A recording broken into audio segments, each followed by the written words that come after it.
By the way, y'all need to give, if y'all would, some love to Christine and Tiara and Kevin and Kevin's wife, Lakeisha. Those four executed on this event.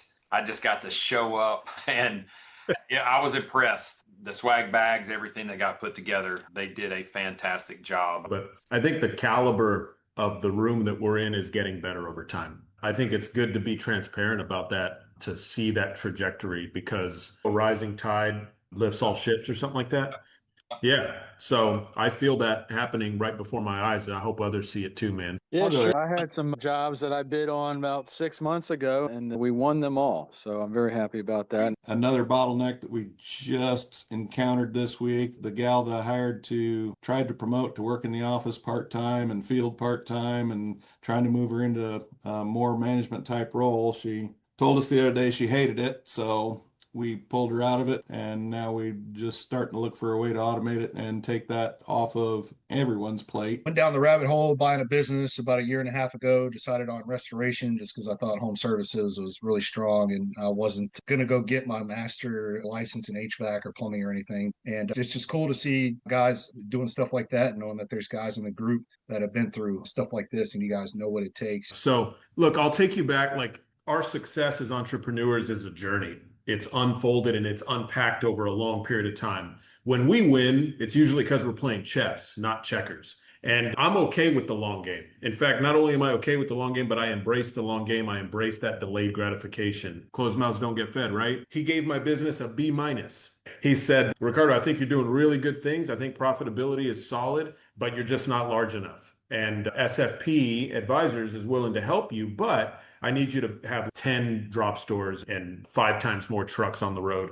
Again, a theme of what Chris and I want to talk about today is, how do we get from where we're at to 10X mentality? What is the difference between the person who has that mentality and where we're at? And quite frankly, it involves, and this is my observation, part of it is in some grit, some determination, the pursuit of doing the challenging things in order to get your business to a better state where it's more efficient and streamlined, so you can then take a step back. I drove 4 hours today to have a lunch and a walkthrough of a business doing 10 times what mine is doing. And truly, this guy is doing 10 times what I'm doing. Guess what? Nobody cares. No one cares. No one cares about the awkward feeling that you have at this moment. No one cares about the particulars of the words that you're using. You're the one who cares the most. And if you're trying to move the needle for your sphere of influence and for your success, just do it. Stop being a punk about it and just do it. Jason talked to us this weekend about the trigger for an EBITDA that is $5 million or above. For some reason, the multiple just goes from a 4 to an 8 when you get to that point. The things that I'm getting from this group,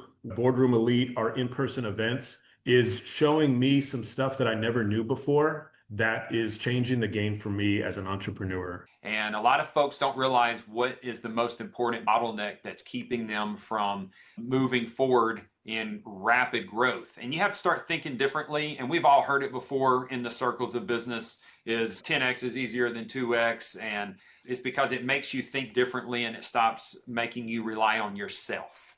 Because most of us end up relying on our own abilities and we're like, we'll work harder and we'll make something happen. So my operations manager is stressing the hell out. And I said, hey, you know what this is teaching us? This is teaching us to stretch ourselves and learn. We can go subcontract to household cleaners. They have 2 to 3 people instead of putting our team on it. It's not rocket science what we do. The real key to success is you have to think around the restraints that hold you back by observing other business models that you can rip off and duplicate. Anybody that you see having a ton of success, you can take their formula and more than likely plug it into your business. What is your biggest restraint right now? Here's the underlying problem: is you don't have enough leads on your core services. So that's the problem you've got to fix. Guys, we get paid the big money to solve the problems, right? I know it's partially my fault because I'm over here. I want to learn some of it. I feel like I need to know more about it.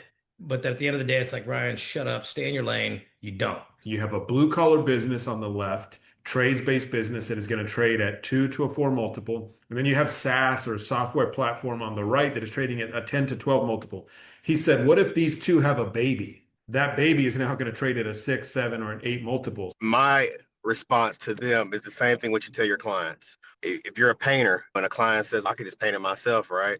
You're losing time, you're losing quality, And at the end of the day, you need someone to blame when everything goes wrong, right? So if you sit there and waste 3 months of your time and you don't structure the back end of your AI correctly and it crashes, who do you have to blame? So just remember, it's the revenue, it's the people, then it's the processes in that order. And you're at the people and processes point. You got the opportunities coming in. So delegate to elevate. It's just one position at a time, and it takes time. That's a part of it. It's delayed gratification. If it was easy, everybody would do it. If it could be done overnight, then nobody would want it. Some folks don't want the self-development.